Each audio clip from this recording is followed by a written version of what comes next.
আল্লাহ আলহামদুলিল্লাহ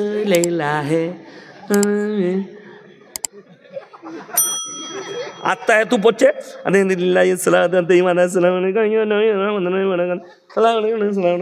খালারা এত নামাজ পড়ে কিন্তু একটাও নামাজ কবুল হয় না। আচ্ছা, ঘুমিয়ে নামাজ কবুল হবে? আল্লাহ আলহামদুলিল্লাহ এই নামাজ কবুল হবে? এই নামাজ তো আমরা মৌলবীরা পড়ি না, আলেমরা পড়ে না। আমরা কি নামাজ পড়ি? জান্দার নামাজ। আল্লাহু আকবার।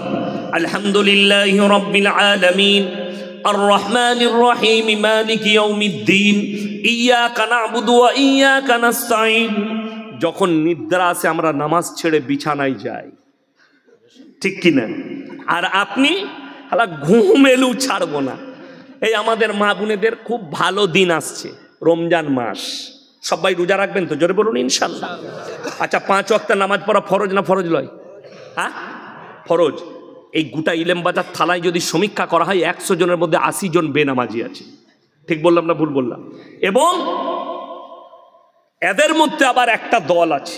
আমাদের দেশে 3টে কোয়ালিটি আছে নামাজির। কটা? 3টে।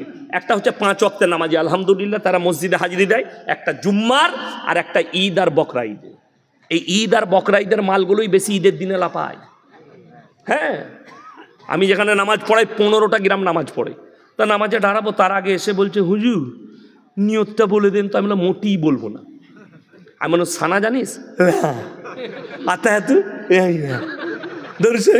কিছুই জানি না। আমি তুই গিয়ে খালি মাথা ঠকবে, তোর এমনি হয়ে যাবে। তোর এমনিও হবে না, অমনিও হবে না। নিয়ত নিয়ে কি করবি? আর 30 সেকেন্ড ইমাম লেট করে দিয়েছে, দিয়ে তার নামাজ ছাড়া গেছে, মানে 30 সেকেন্ড আগে জামাত দাঁড়িয়ে গেছে। তো তার যদি একটু ছাড়া যায়, নামাজে পড়ে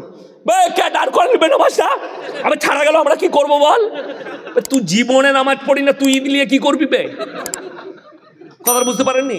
ও জীবনে নামাজ পড়ে না, ঈদের নামাজ নিয়ে তুই কি করবি? তোর পড়া না পড়া দুটোই সমান। কোন রকমে এসে জুড়েছিস ওইটা। এই কুরবানির দিনে দেখবেন, বাকরা ঈদের দিনে ইমামের খালি সালাম ফিরাটা, ও লুঙ্গি ধরি এখান থেকে লুঙ্গি গুটুতে গুটুতে আরাম করে আসছে। দোয়া নাই, কিচ্ছু নাই, দরুদ নাই। হ্যাঁ, এর নামাজটা কত ভালো হবে বলুন? তো এরা কি করবে আমাদের দেশে?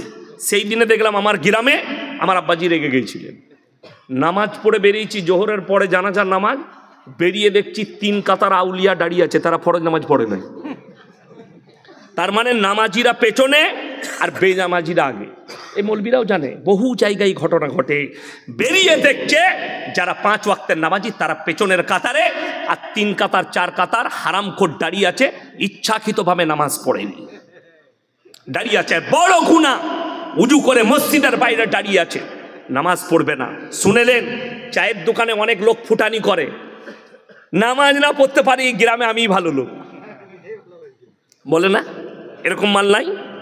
শুনেলেন, ইচ্ছাকৃতভাবে যারা নামাজ কাজা করে এবং তারা বলে নামাজ রোজা না করতে পারি, আমরাই ভালো লোক, তারা কান খুলে শুনে নাও, কিয়ামতের দিনে 2টো রাস্তা, একটাই জান্নাতীরা প্রবেশ করবে, একটাই জাহান্নামীরা। আল্লাহ তাআলা কোরআনে বললেন, জান্নাতি যারা হবে তারা জাহান্নামী দিওকে দাঁড় করাবে। কি বলে? ফি জান্নাতি ইয়াতাসাআলুনা আনিল মুজরিমিনা মা সালাকাকুম ফি সাকার। তোমরা কেন জাহান্নামে যাচ্ছ? তোমরা বলতে আমরা ভালো লোক, আমরা ভদ্রলোক, নামাজ না পড়তে পারি, রোজা না রাখতে পারি, আজকে কেন তোমরা জাহান্নামে যাচ্ছ? তারা 1 নম্বর উত্তর দেবে, ক্বালু লাম নাকু মিনাল মুসাল্লিন। আমরা নামাজি মুসল্লিদের মধ্যে ছিলাম না। ওয়ালাম নাকু নুতিমুল মিসকিন। আর আমরা মিসকিনকে খানা খাওয়াইতাম না। এই মিসকিন আর ফকিরের পার্থক্য আমাদের সমাজের লোক জানে না, আলেমরা ছাড়া। কেন? আপনি জানতে চাননি। কোনোদিন জিজ্ঞেস করেছেন এই মৌলবিদিকে, মৌলি সাহেব একটু বলে দেন তো হুজুর, ফকির আর মিসকিনের মধ্যে পার্থক্য? ফকির মানে যার কাছে কিছু আছে।